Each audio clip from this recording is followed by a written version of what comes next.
Welcome to C-Files, ladies and gentlemen. Thank you for joining us. Don't forget to like and subscribe.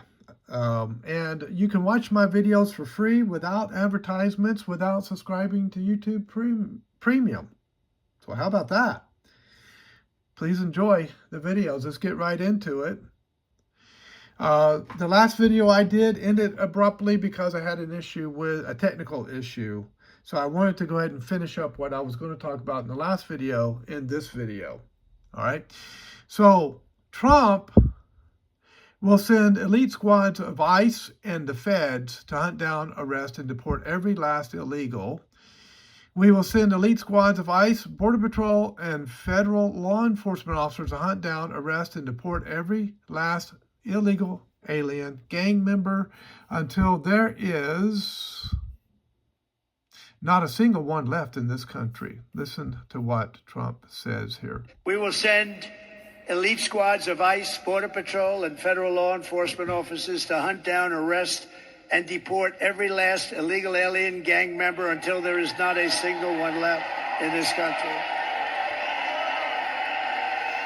And if they come back into our country, they will be told it is an automatic 10-year sentence in jail with no possibility of parole.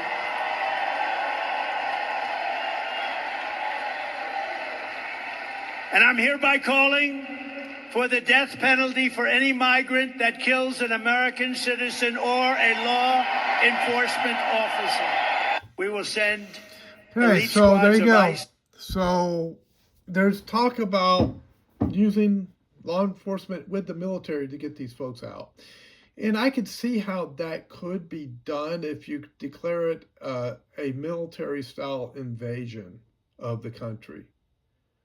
Then there could be legal precedents for that. That'd be interesting to see. It's also can be somewhat dangerous in that if that technique is used in the wrong hands or the wrong political force in the White House, then it could also be used against American citizens if you begin to open up that Pandora's box. But right now, our country's in a situation where we're going to have to do something in order to survive, because we're losing our country. We really are. And the globalist oligarchs, they want to eliminate our borders. They have to do two things to take our country down. They're going to have to eliminate our borders, and they're going to have to destroy the church or Christians in America. That's the two things they have to do to destroy our country. And that's why I believe they will be unsuccessful, because they don't have the support of the mass number of people to do it. Matter of fact, the people are turning against the globalist oligarchs, and we're coming into a new age, an age where the Enlightenment is dying. The Enlightenment of the 19th century is dying. In other words, the secularism of the 19th century is dying. And a new age of religion and traditionalism and nationalism is becoming a reality, folks. It's a fact. If you just watch what's happening around the world, and I think Dr. Steve Turley really highlights it quite well and explains it quite well in his program. You should watch him. We're hitting a different time and a different age. And like I said in my last video, I do not believe we're in the end times as most Christians do believe. And I'm going to do a series on that. I'm going to talk about Bible prophecy, 4 or 5 different videos that are coming up. And I'm going to explain to you why the vast majority of Christianity in the West today has made a big mistake in its understanding of eschatology and its push that we are in the last days. That is, in my opinion, a false narrative. And I will be able, or it's in my opinion, I said a false narrative. Maybe I should say it this way. Mistaken eschatology. And I'll explain to you why I believe that. So if you're interested in that series, that will be coming up. Now, Trump says Kamala's reign of terror ends the day I take office. This isn't just affecting me. It's affecting all of you. We've got to get Trump back in office. With Trump's help, we can take the state back over. We can make a difference. Trump, you're very brave, Cindy. Because of Cindy, the radical left can't say it never happened. We have the evidence. I promise you this, Kamala Harris's reign of terror ends the day I take an oath of office. Let's take a look at this. Great. Thank you.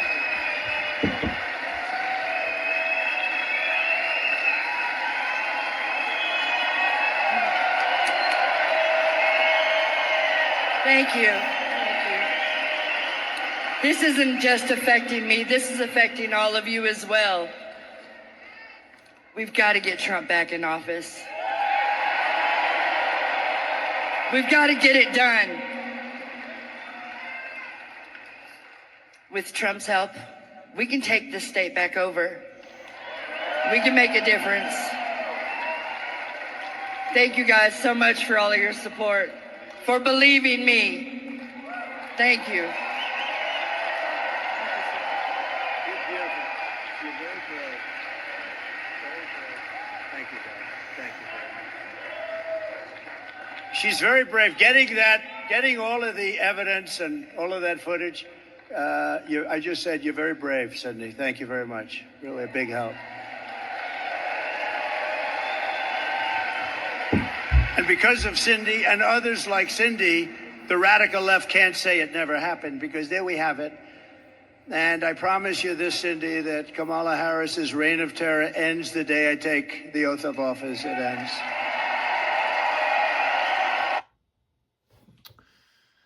The censorship failed. It failed to prevent the truth from coming out. And it failed to prevent the exposure of the cheating in the previous elections from coming out. And the globalists have failed. The globalist oligarchs have failed. And they are reacting to that. They're not happy. They're angry at you and me. They're angry at certain demographics because certain demographics are required in their mind to vote for them. And yet those demographics are turning against them. And they're rebuking certain demographics in our country for turning against them. And I think they're somewhat shell-shocked over it. But we saw it coming. We definitely saw it coming. Let me go back to my page. Let me go back. There we are. All right, I'm going to scroll down. So this is on Letitia James, New York State's Appellate Court overturned Letitia James's $450 million fraud case against Donald J. Trump, leaving the AG defense team begging in their closing arguments not to be sanctioned. And that's true. I've got several sources on that. Let's just listen to what she has to say. Dang, y'all are real quiet today on the left, aren't you? Y'all must have seen what the appellate court did. We all saw it, right? Oh, that's right. They're not reporting it on the mainstream media. See, Donald Trump just got back $450 million that he spent on this appeals court. 34 counts.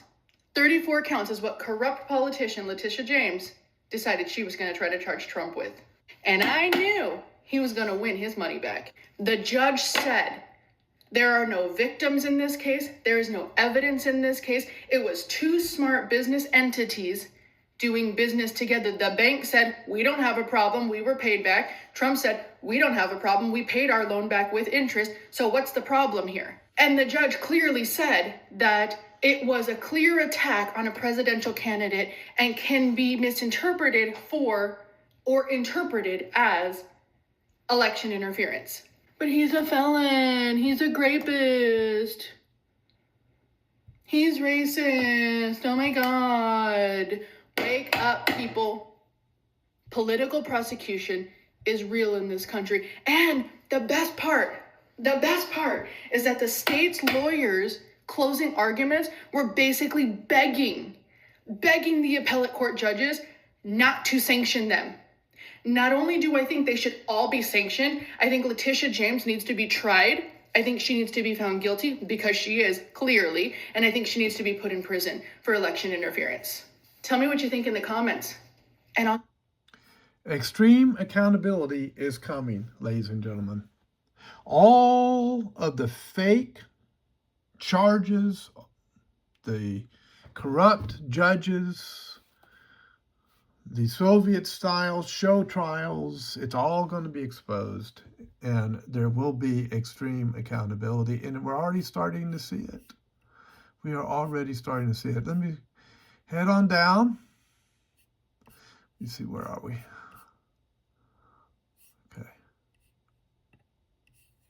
Now, I have more on this.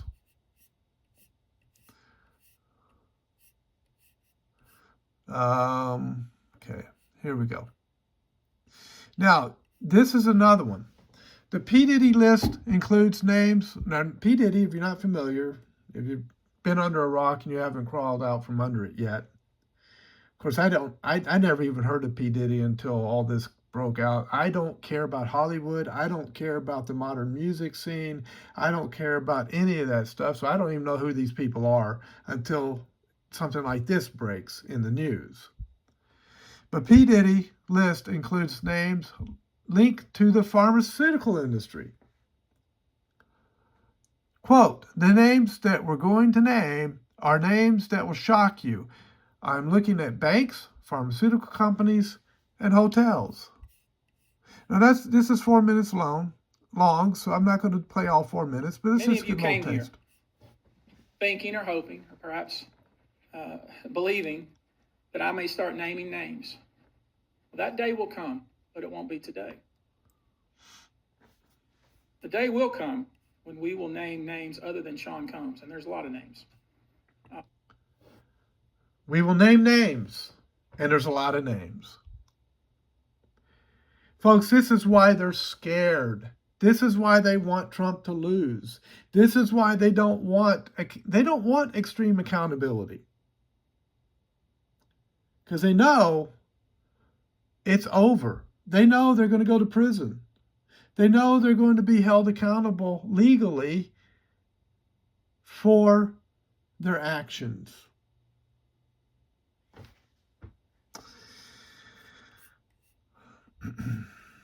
They know they're going to be held accountable. And I know that many of you are biting at the bit to see that day. Take heart. Justice will be done.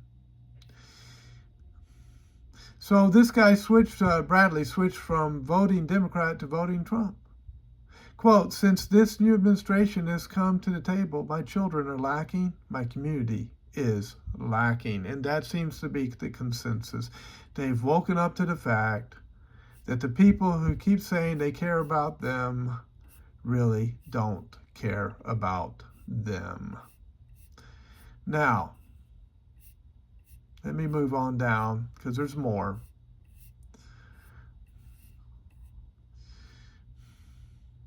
So President Trump has ramped up his security measures, traveling with additional decoy planes and occasionally splitting his motorcade.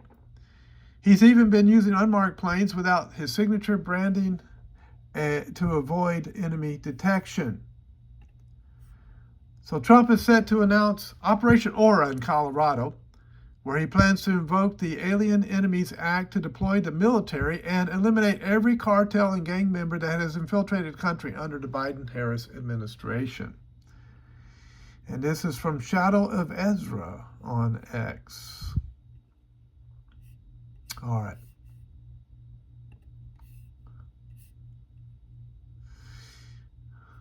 So here's another man saying, I ain't voting for Kamala. I want you to hear what he has to say. This message goes out to Barry, better known as Barack Hussein Obama, telling me and other black men how we should vote for Kamala Harris. Let me tell you something here. Number one, Kamala did not grow up like me. She grew up in upper middle class. Really, that don't matter. Do you see the 82nd Airborne shirt he has on? Tip of the spear, folks. Fort Bragg, North Carolina. 82nd Airborne. My son served in the 82nd Airborne during the Iraq War. That is an outstanding military battalion. And so this man he's a veteran. He has military service. So he's not going to be he's not going to be easily deceived.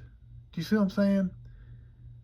He's not living in inner city and dealing drugs and all of the stereotype that people who look like him get. Take that into your memory. In upper middle class.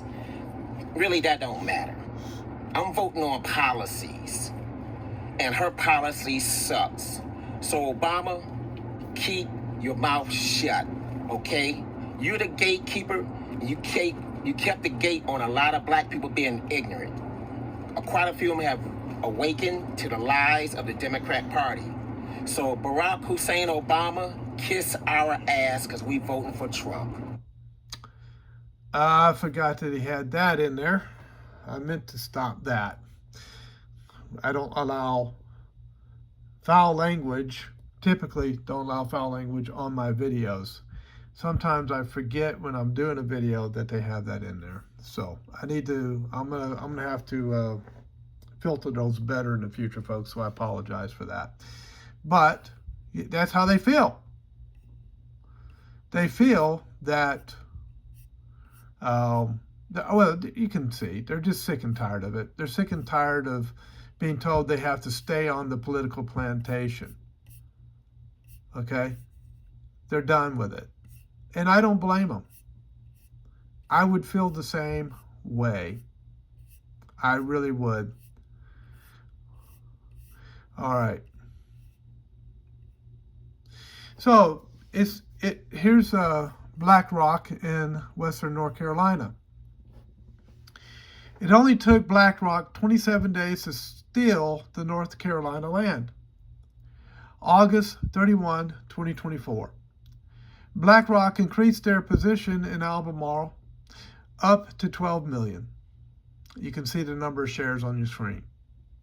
September 12, DOD enters agreement with Albemarle and provides $90 million to open the North Carolina mine. September 24, Albemarle submitted state and federal permits for Kings Mountain, North Carolina lithium mining.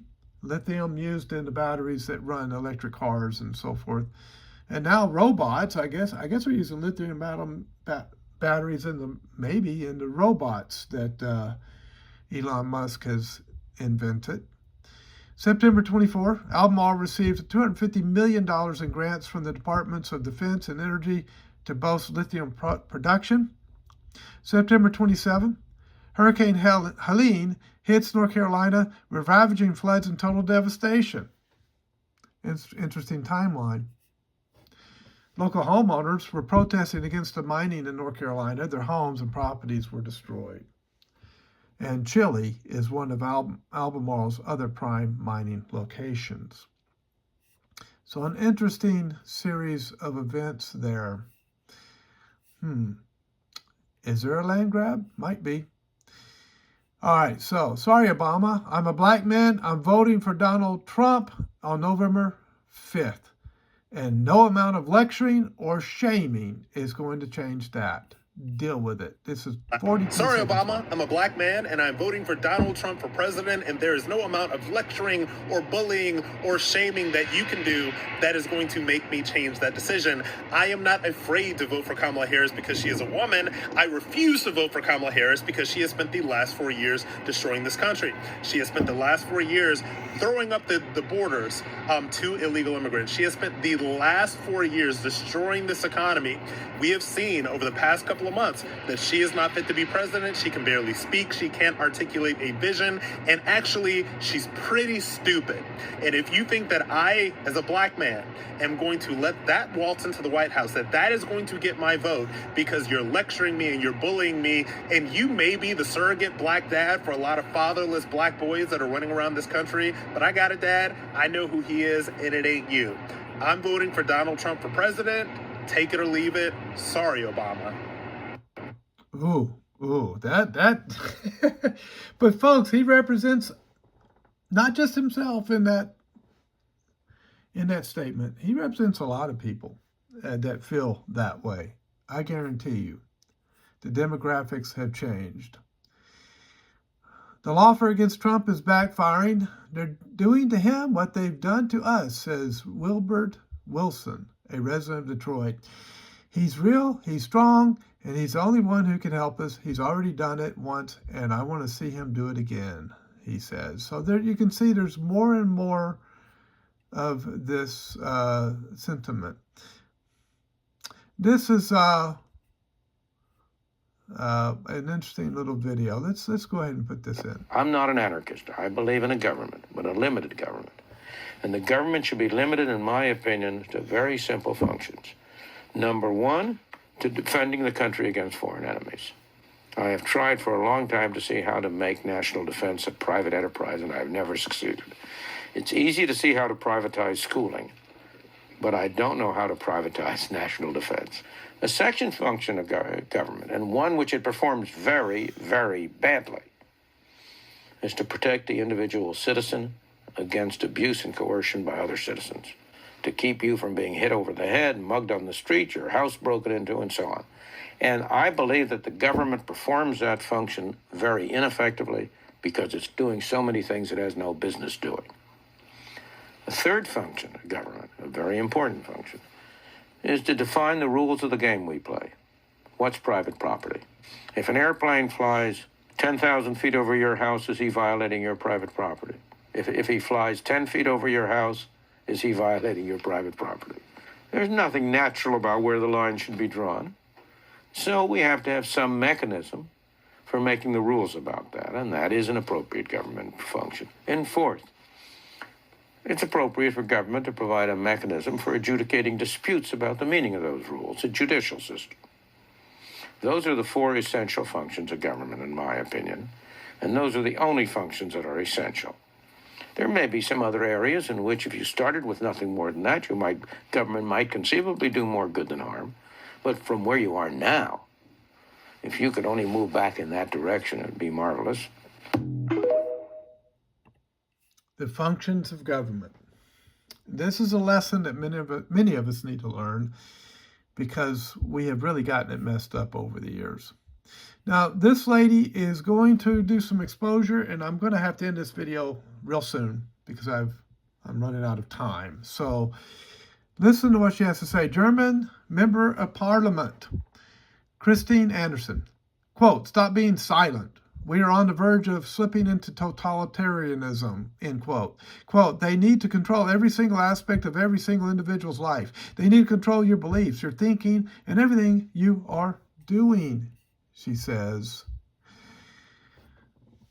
Totalitarianism is the worst kind of government you could ever imagine.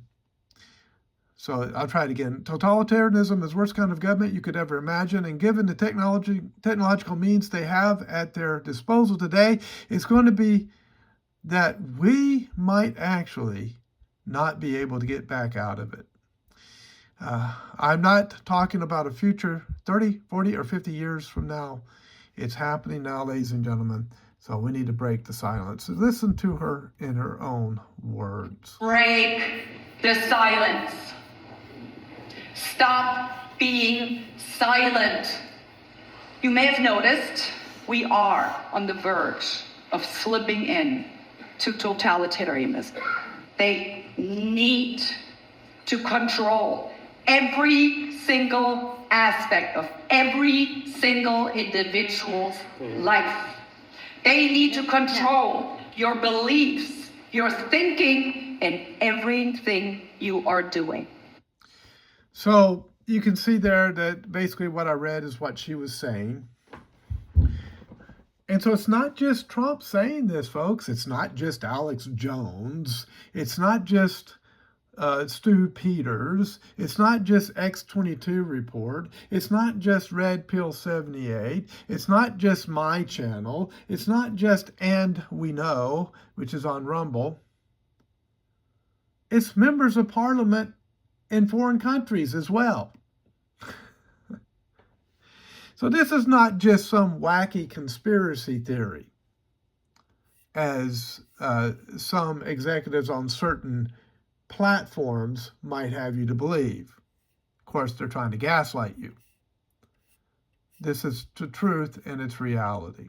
All right, let's see if there's anything else I want to... This is Mark Robinson. You can speculate all day long about what Mark Robinson said or didn't say on the internet. You don't have to speculate about what it would be like to live in Josh Stein's North Carolina. We're already living in it. Crime is through the roof. Fentanyl deaths are almost hourly. Heroes understaffed and underfunded. Teachers and cops disrespected. Let's hear Mark in his own words. We were $6 billion in debt to the federal government. You think that was because of what somebody said on Facebook? No, that's because of policies that was passed on your behalf down on the Senate floor and the State House floor. The border is not wide open because of what somebody said on Instagram or some lies somebody was supposedly said on way back 15 years ago on some website. None of that is driving policy in this state and this nation. What's driving us into the ground at the national level right now is poor policy. And what has got us in a place where we are right now is a guy like Josh Stein. Amen. You want to imagine what Josh Stein's North Carolina would look like?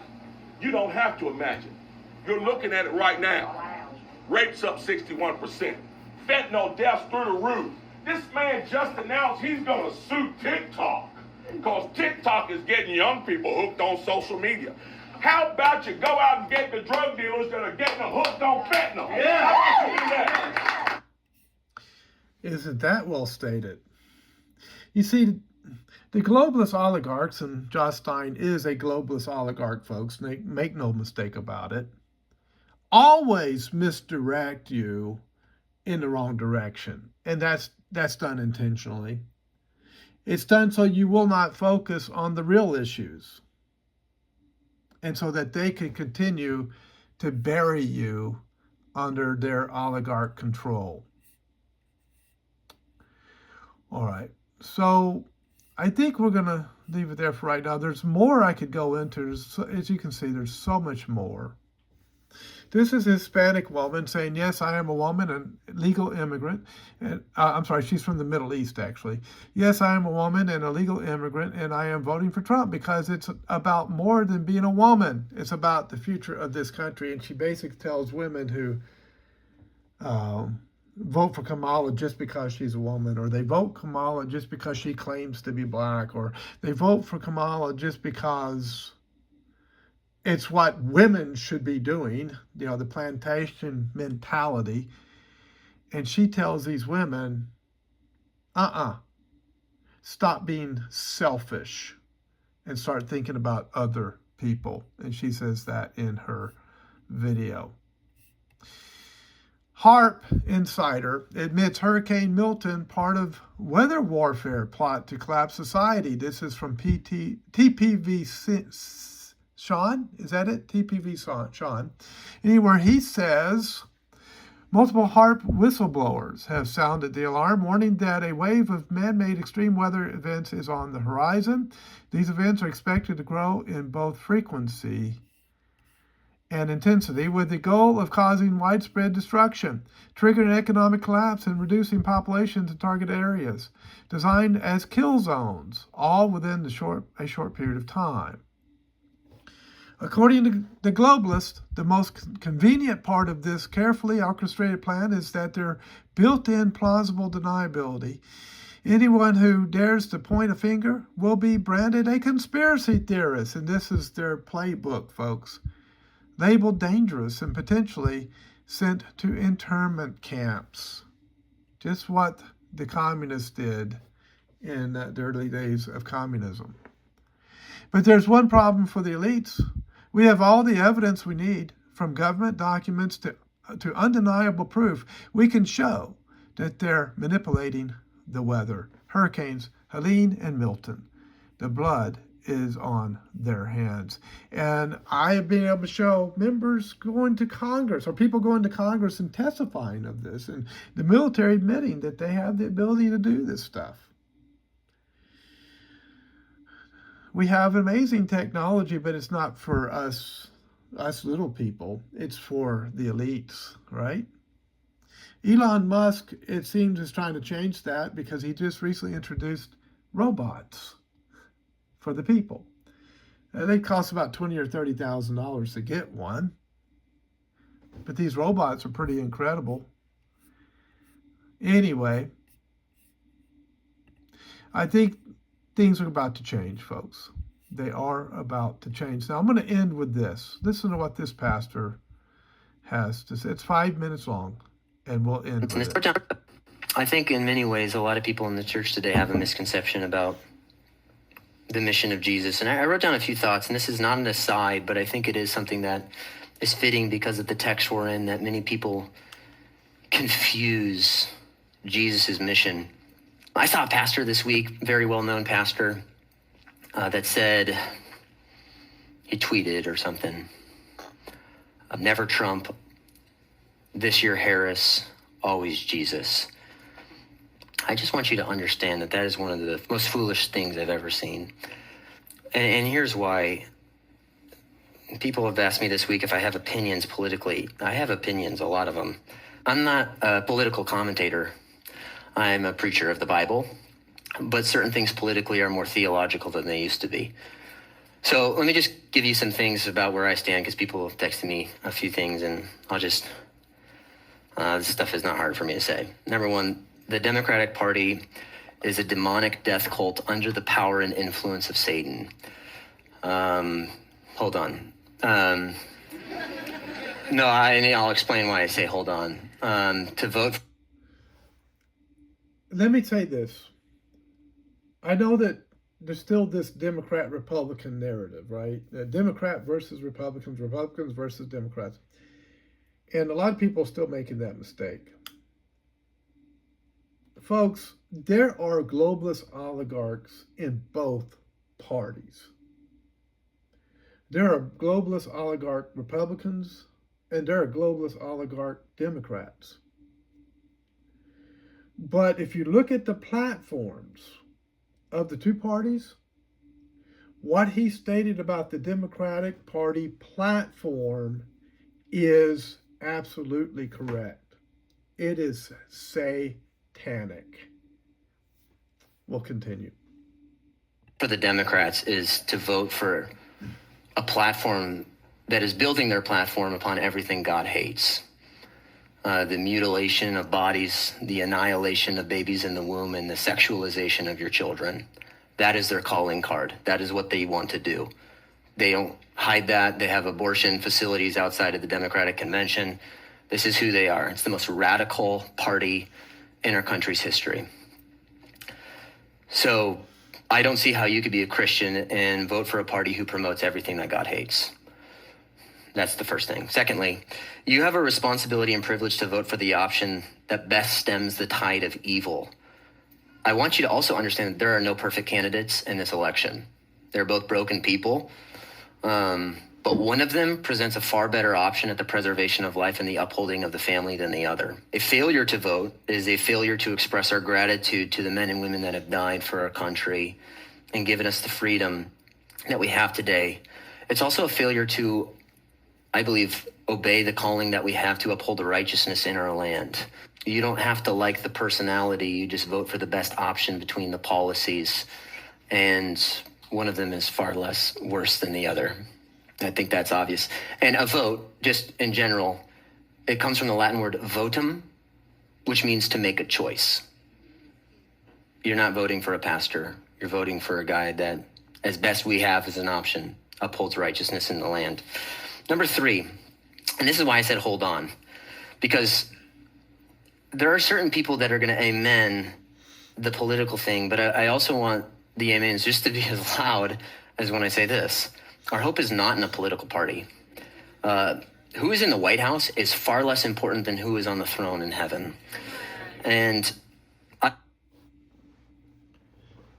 want to pause there because what he said there is so important and so true.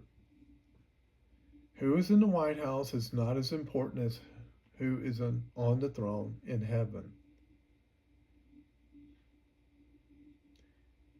Whoever gets elected in this election is going to be there for 4 years or 8 years at the most, depending on who wins the election. That's it. Who is sitting on the throne in heaven is eternal.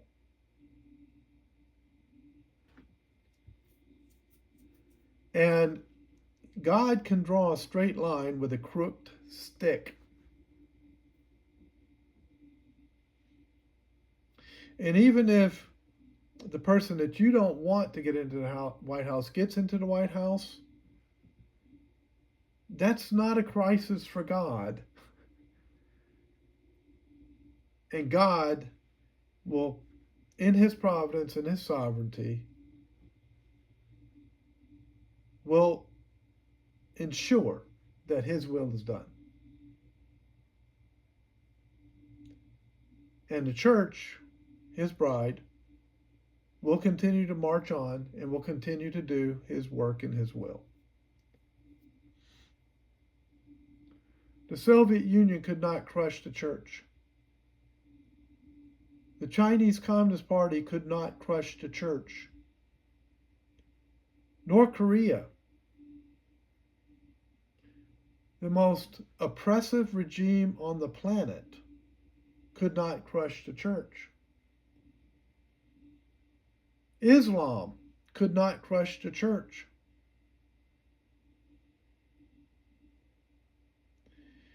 So don't lose hope if what you want it to happen politically doesn't happen. Refocus, stay in the scriptures, stay in prayer, and keep marching on. It's really that simple. Because God's will be done. And there's nothing man or Satan can do to prevent the providence of God. We'll continue. I want you to also understand, because I've watched some videos this week that contradict this idea, the advancement of the gospel isn't reliant a single ounce upon who is president. I want you to understand that where Christianity spreads the fastest and the farthest are in the nations that are persecuted the most. Not where there's the most religious freedom. The reason our world is crumbling, the reason we're under the judgment of God, is because we've turned our back on God.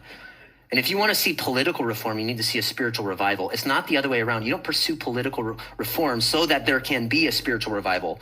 So when people say things like, we need to get this guy in office and then there will be a spiritual revival in our land. No, there won't be. No, there won't be. That's not the way it works, and that's never been the way it works. Number 4, we should speak out against the evil of our day, but you should never turn the mission field into your enemy. You can call out the policies, call out the issues. I can speak against the horrors of abortion. Makes God weep. The trans agenda, whatever it may be, I have a heart for those people. And you ought to have a heart for them. And you can get riled up on Twitter and you can live in your insulated bubble and start looking at them. No, that's why you're here. And if you don't understand that, you don't understand what your mission is as a Christian. Number 5, if you are more likely to promote your political views than you are to proclaim Jesus Christ, if people know you more for being a Republican than they do for being a Christ follower, your priorities are way out of whack. So I disappointed both people, right? So that's where we're at today. But I want you to understand those truths. You should go vote. And it's not a difficult decision for me. But I also want to, I also want you to know that our hope is not in who's in office. There's ditches on both sides. You have the people that say Jesus 2024. I don't know what that means. because he's been Jesus and he's been king for the last 10,000 years, and he'll be Jesus for the next 10 billion years. I don't know what that means, but then you have pacifists, and then you have people that are putting all their hope in what happens in November. Listen, Stonebridge Bible is going to go on because the church is going to go on, and we're not on defense. The gates of hell will not what? Prevail. We're on offense. I think. Amen. Amen. Amen. And that's why I'm going to be talking about eschatology or end time soon, because there are Christians that believe that the church is going to fail, that the church is going to be hanging on by its fingernails, dying a painful death, and then Christ comes back and rescues it. That's not what I see in the scriptures when I read the scriptures, folks. Not even close. I see a triumphant church. And I'm going to be able to go through all of that with you. But I think everything he said, I don't know who this pastor is, but I think he's spot on in what he said. A lot of wisdom from a young man. So, folks, don't forget, though, that we have to stand for righteousness. If you're going to be a Christian, you're going to have to stand for righteousness. You're going to have to stand for holiness. You're going to have to stand for morality. Morality as God defines it in the scriptures. So loving people with the gospel doesn't mean that you give up the holiness of God. And too many people are doing that. They're dumping the holiness of God in order to try and love others. And they're compromising on holiness, and that is wrong. Just as not being loving to people is unchristian, not proclaiming holiness is also unchristian. It goes both directions. So stand for what is right and do it with a loving heart. Thanks for watching the C-Files. I'll have more. See you next time. God bless.